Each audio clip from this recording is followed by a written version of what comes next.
Hello everyone, welcome to our YouTube channel Shiksha Alliance. Today we are going to start our daily current affairs session in which we will cover important news from several newspapers, PIB and various government sources. So let's begin our session. Our first topic is Rhinoceros pilosaur. तो हम जानेंगे Rhinoceros के बारे में जिसको कि हम पिलियोसोर के नाम से भी जानते हैं. Researchers have identified fossil of 170 million year old ancient marine reptile at the oldest known mega predatory pilosaur, a group of ocean dwelling reptiles. This pilosaur genus name Rhinoceros was found in northeastern France. जो researcher है उन्होंने identify किया है fossils को 170 million year old ancient marine reptile का. ये fossil को कहां से पाया गया ये इंपॉर्टेंट हो जाता है. ये आपका ओल्डेस्ट नोन मेगा प्रेडेटरी प्लायोसोर है जो कि आपका ग्रुप है ओशियन ड्वेलिंग रेप्टाइल्स का. ये प्लायोसोर जीनस का नाम जो है रोराइनोसोरस है जिसको कि पाया गया है नॉर्थ ईस्टर्न फ्रांस से. What are pilosaurs?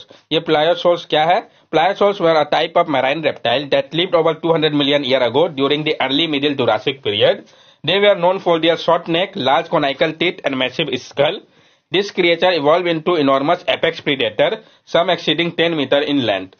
जो प्लायोसोरस है ये आपका एक टाइप है मैराइन रिप्टाइल का जो कि रह रहे थे 200 मिलियन ईयर अगो जो आपका अर्ली मिडिल जुरासिक पीरियड था उस समय. इनको जाना जाता है इनके शॉर्ट नेक, लार्ज कॉनिकल टीथ और मैसिव स्कल के कारण. ये जो क्रिएचर है वो इवॉल्व किए इनॉर्मस एपेक्स प्रीडेटर के रूप में और कुछ जो है वो एक्सीड कर गए 10 मीटर से भी अधिक लेंथ में. ये जो है मेजर मैराइन प्रीडेटर है उस समय के, जैसे कि आपका आज का किलर वेल हो गया ऐसे ही. ये जो है वन ऑफ द लार्जेस्ट एक्वाइल कार्निवोरस रेप्टाइल्स है जो कि अभी तक रहे थे और इनको ऑफन रिफर किया गया था सी मॉन्स्टर के रूप में. लोराइनोसोरस के बारे में हम जान ले. It was one of the first large pliosaurus and play a significant role in the evolution of this apex predator that ruled the ocean for millions of years. ये जो है आपका one of the first large pliosaurs में से एक थे जिन्होंने play किया था एक सिग्निफिकेंट रोल को इवोल्यूशन में इन एपेक्स प्रीडेटर का और ये रूल कर रहे थे ओशियन पे मिलियंस ऑफ ईयर्स से. The fossil of Rhinoceros were discovered in 1983 and were recently analyzed, shedding light on the ancient marine reptile significance. और जो फॉसिल है लोराइनोसोरस का इसको डिस्कवर किया गया था 1983 के समय पे, लेकिन अभी हाल ही में इसको एनालाइज किया गया है जिसने लाइट डाला है जो एंशिएंट मैराइन रेप्टाइल का सिग्निफिकेंस है इसके ऊपर. ये आप देख सकते हैं इस स्पीसीज को. नेक्स्ट टॉपिक है हमारा global declaration for river dolphin. तो जो ग्लोबल डिक्लेरेशन है रिवर डॉल्फिन के लिए इसके बारे में हम जानेंगे क्यों इस इनिशिएटिव की आवश्यकता पड़ी, क्या मकसद था डिक्लेरेशन का, फिर रिवर डॉल्फिन सबके बारे में हम जानेंगे. In a significant move to protect the world's 6 surviving species of river dolphin, 11 Asian and South American countries have signed a group-breaking global declaration for river dolphin. एक सिग्निफिकेंट मूव को लेते हुए protect करने के लिए जो वर्ल्ड के 6 surviving species है रिवर डॉल्फिन का, जो आपके 11 एशियन और साउथ अमेरिकन कंट्री है उन्होंने साइन किया है एक ground breaking global declaration for river dolphin को. आवश्यकता क्यों पड़ी इस टाइप के इनिशिएटिव की? River dolphin are top predator in some of the world's greatest river system, an important indicator of the river health. The initiative comes after a decade of alarming population decline in river dolphin, with number plummeting by 73% since 1980 due to various threats, including unsustainable fishing practice, pollution, habitat loss, and even the impact of climate change.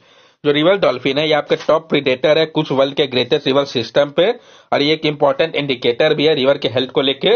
ये जो initiative है ये आया है जब decade of alarming population decline देखा गया river के डॉल्फिन के पॉपुलेशन पे, जिसमें इनका नंबर जो है वो 23% तक गिर गया 1980 के बाद से अभी तक बहुत सारे थ्रेट के कारण, जैसे कि आपका अनसस्टेनेबल फिशिंग प्रैक्टिस हो गया, पॉल्यूशन हो गया, हैबिटेट लॉस हो गया और इवन इम्पैक्ट पड़ा क्लाइमेट चेंज का भी जिसके कारण इनका पॉपुलेशन डिक्लाइन किया.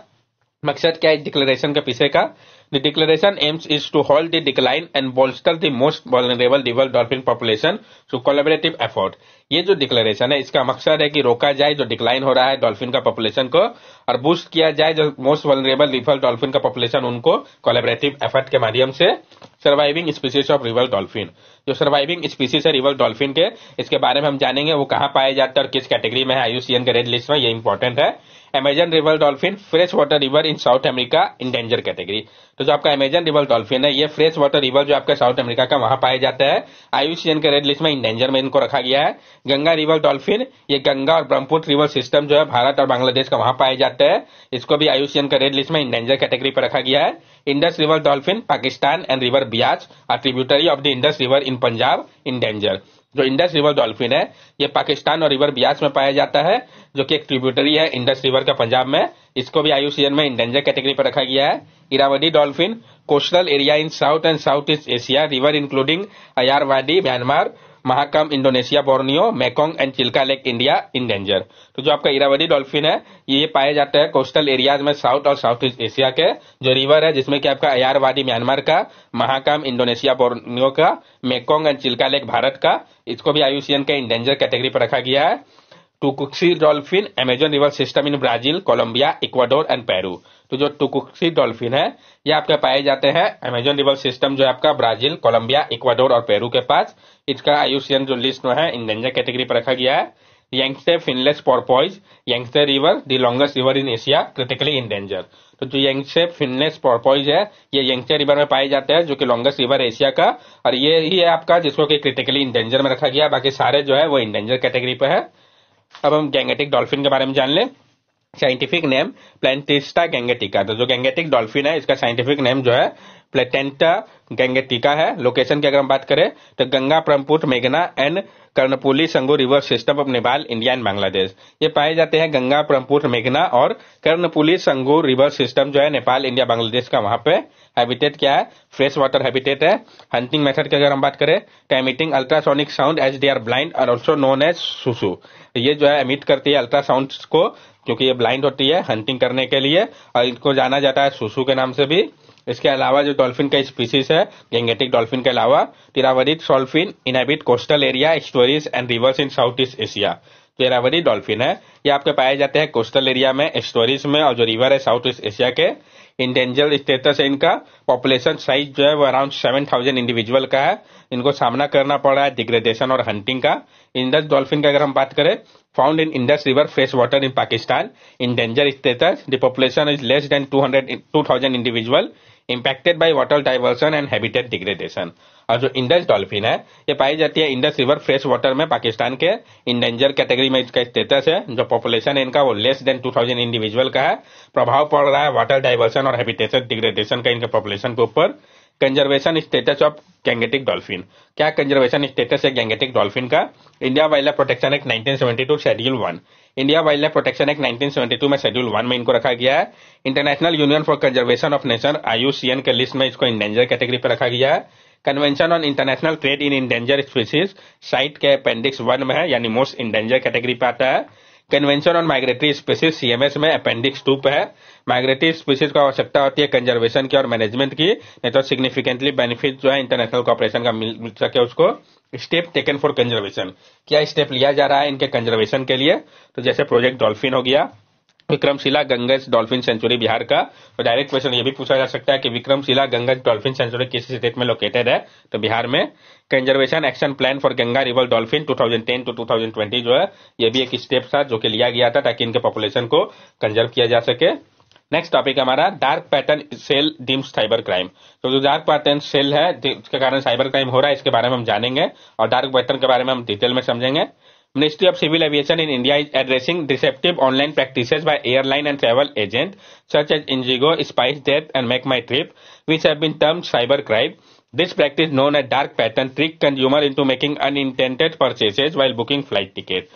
जो मिनिस्ट्री ऑफ सिविल एविएशन है भारत के, उन्होंने एड्रेस किया है एक डिसेप्टिव ऑनलाइन प्रैक्टिस को एयरलाइंस के द्वारा और ट्रेवल एजेंट के द्वारा, जिसमें कि इंडिगो, स्पाइसजेट और मेक माई ट्रिप का नाम आया है, जहां पर जो टर्म है साइबर क्राइम का उपयोग किया गया है। ये जो प्रैक्टिस है जिसको कि डार्क पैटर्न कहा गया है, ये ट्रिक करता है कंज्यूमर को कि वो अनइंटेंडेड परचेज करे जब वो बुक कर रहे होते हैं फ्लाइट टिकट को। तो dark pattern digital design technique used to manipulate customer behaviour और often consider an unfair trading practice and potentially a cyber crime. जो डार्क पैटर्न है ये डिजिटल डिजाइन टेक्निक है जिसका उपयोग किया जाता है मैनिपुलेट करने के लिए कस्टमर के बिहेवियर को, और इसको ऑफन कंसीडर किया गया है कि ये एक अनफेयर ट्रेडिंग प्रैक्टिस है और ये पोटेंशियली साइबर क्राइम है।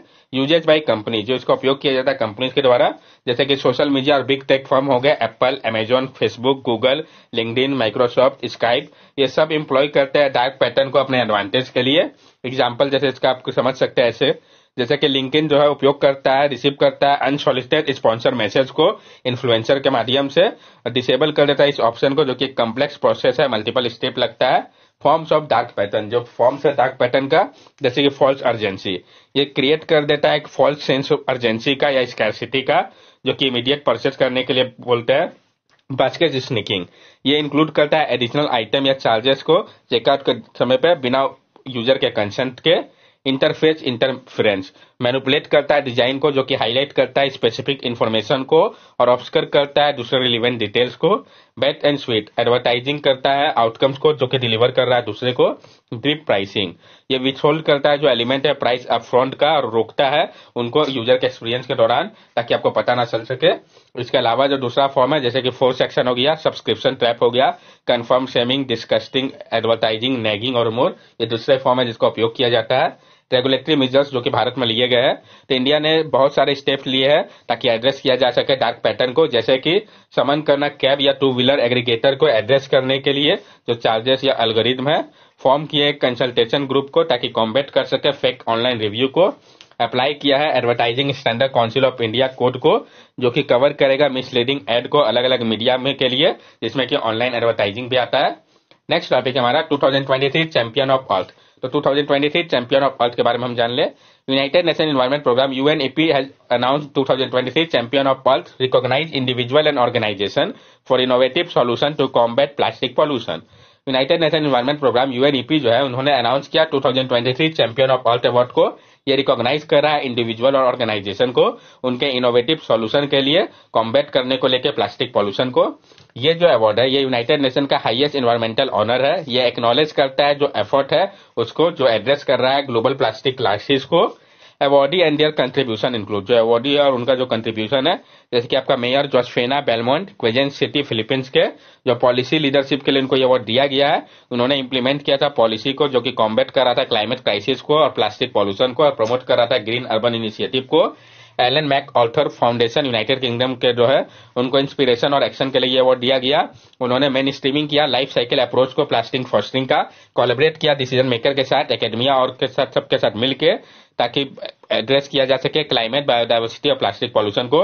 ब्रूस सर्कल जो है चाइना का, इंटरप्रेन्योर विजन के लिए इनको दिया गया। इन्होंने उपयोग किया ब्लॉकचेन और आईओटी का, ताकि ट्रैक किया जा सके और मैनेज किया जा सके प्लास्टिक पॉल्यूशन के लाइफ साइकिल को, जिसमें कि कलेक्शन, रीजनरेशन, रीमैन्युफैक्चरिंग और रीसेल आता है। जॉर्ज मैनुअल मॉलर जो है चिली के, इनको इंटरप्रेन्योर विजन के लिए दिया गया। इन्होंने लीड किया एल्ग्रेमो, जो कि एक सोशल इंटरप्राइज है, ऑफर करता है रिफिल सर्विस को, ताकि रिड्यूस किया जा सके प्लास्टिक पॉल्यूशन को और लोअर किया जा सके कॉस्ट को एवरीडे एसेंशियल का। Council for scientific and industrial research जो है साउथ अफ्रीका का, साइंस और इनोवेशन के लिए इनको दिया गया। इन्होंने इंप्लॉय किया कटिंग एज टेक्नोलॉजी को और मल्टी डिसिप्लिनरी रिसर्च को, ताकि डेवलप किया जा सके इनोवेटिव सॉल्यूशन को प्लास्टिक पॉल्यूशन के लिए, जिसमें कि सस्टेनेबल अल्टरनेटिव और लोकल मैन्युफैक्चरिंग भी आता है। प्रीवियस इंडियन अवार्डी जो थे, जिसमें कि Indian wildlife biology doctor Purnia Devi Barman थे 2022 के लिए, डॉक्टर नरेंद्र मोदी 2018 में, तुलसी टांटी चेयरमैन जो थे सुजलॉन ग्रुप के, और अल्फोज एलएम लॉयर जिन्होंने लेड किया था क्लीन अप मुंबई वर्सोवा बीच को, तो उन सबको भी ये अवार्ड दिया गया है। तो जो इंडियन को मिला वो इंपॉर्टेंट हो जाता है। इस अवार्ड के बारे में हम जान लें। UNEP champion of earth award जो है, यूनाइटेड नेशन का टॉप एनवायरमेंटल एनुअल ऑनर है, जो कि सेलिब्रेट करता है इंडिविजुअल, ग्रुप या ऑर्गेनाइजेशन को उनके ट्रांसफॉर्मेटिव कंट्रीब्यूशन के लिए एनवायरमेंट को देखते हुए। ये रिकॉग्नाइज करता है जो लीडर है गवर्नमेंट, सिविल सोसाइटी और प्राइवेट सेक्टर के, जब से इसको स्टैब्लिश किया गया है 2005 के बाद से। ये ऑनर करता है उनके लीडिंग एफर्ट को, जो मदद कर रहा है प्रोटेक्ट करने में हमारे नेचुरल वर्ल्ड को। ये फाइट कर रहा है परवेसिव इंपैक्ट को लेकर पॉल्यूशन का सोसाइटी के ऊपर। यूएनईपी ने लॉन्च किया है हैशटैग बीच पॉल्यूशन को, जो कि एक स्ट्रेटेजी है रैपिड, लार्ज स्केल और कोऑर्डिनेटेड एक्शन का एयर, लैंड और वाटर पॉल्यूशन के खिलाफ। नेक्स्ट टॉपिक है हमारा गर काउ ब्रीड। तो जानेंगे गर काउ ब्रीड के बारे में हम। जो राष्ट्रीय गोकुल मिशन है भारत का, यह इनिशिएटिव है इनहेंस करने के लिए इंडाइजेनस कैटल का ब्रीड को। इसको मेनली प्रमोट किया जा रहा है गर काउ ब्रीड के माध्यम से, ताकि हाई मिल्क इल्ड हो सके और एडेप्टेबिलिटी किया जा सके। गर काउ ब्रीड के बारे में हम जान लें। तो जो गर काउ है, ये आपका एक इंडाइजेनस ब्रीड है कैटल का भारत का, जिसको जाना जाता है इनके हाई मिल्क इल्ड के कारण, और जो ये एडेप्टेबिलिटी के लिए जाने जाते हैं अलग अलग रीजन और कम टेम्परेचर पे भी। ये जो है कैरेक्टराइज किया गया है इनका डिस्टिंक्टिव हम्प को लेकर, जो इनके शोल्डर पे होता है रेडिश ब्राउन कोट के कारण। गर काउट को प्राइज दिया गया है उनके मिल्क प्रोडक्शन को लेके। ये प्योर ब्रेड काउट जो है वो इल्ड करते हैं 18 से 20 लीटर मिल्क पर डे। गर जो है वो ओरिजिनेट होता है गर फॉरेस्ट इन गुजरात में, और ये पाए जाते हैं महाराष्ट्र और राजस्थान के एरिया पे। इसके अलावा जो इंडाइजेनस कैटल का ब्रीड है, जैसे कि रेड सिंधी हो गया, सहवाल हो गया, अलीकर हो गया, क्या इश्यू है एडॉप्शन को लेकर गर काउ ब्रीड का। तो राष्ट्रीय गोकुल मिशन का फोकस है गर ब्रीड के ऊपर, जो कि रिस्क कर रहा है, थ्रेटन कर रहा है प्योरिटी को दूसरे इंडाइजेनस ब्रीड का। गर काउ का एडवांटेज ये है कि एक्सपर्ट का मानना है कि फोकस करना पूरी तरीके से एक ब्रीड के ऊपर ये खराब है, डेट्रीमेंटल है। ये सजेस्ट कर रहा है कि जेनेटिकली सुपीरियर काउ जो है उसको आइडेंटिफाई करना होगा और ब्रीड करना होगा अलग अलग इंडाइजेनस ब्रीड के साथ, ताकि मेंटेन किया जा सके रीजनल ट्रेड और डाइवर्सिटी को। अब हम राष्ट्रीय गोकुल मिशन के बारे में भी हम जान लें। ये प्रोग्राम जो है इंडाइजेनस बोवराइन ब्रीड के डेवलपमेंट और कंजर्वेशन के लिए है। स्टार्ट किया गया था इसको दिसंबर 2014 में। तो कब स्टार्ट किया गया था इंपॉर्टेंट है। ये पार्ट है आपका राष्ट्रीय पशुधन विकास योजना 2021 टू 2026 का। इसको मैनेज किया जा रहा है ministry of fishery, animal husbandry and dairying के द्वारा। ये इसकी नोडल मिनिस्ट्री है। मकसद है इसका इनहेंस करना बोवाइन के प्रोडक्टिविटी को, प्रमोट करना हाई जेनेटिक मेरिट बुल को, एक्सपेंड करना आर्टिफिशियल इंसेमिनेशन कवरेज को, जिससे कि इंक्रीज होगा आर्टिफिशियल इंसेमिनेशन 70% तक, और कंजर्व करना इंडाइजेनस कैटल और बुफेलो को। That's all for daily current affair session. अगर आपको हमारी वीडियो अच्छी लगी हो तो हमारे चैनल सब्सक्राइब करें, हमारे वीडियो को लाइक करें और ज्यादा से ज्यादा शेयर करें। These are our social media link. From here also you can stay connected with us and give us your valuable feedback. Thank you and have a nice day.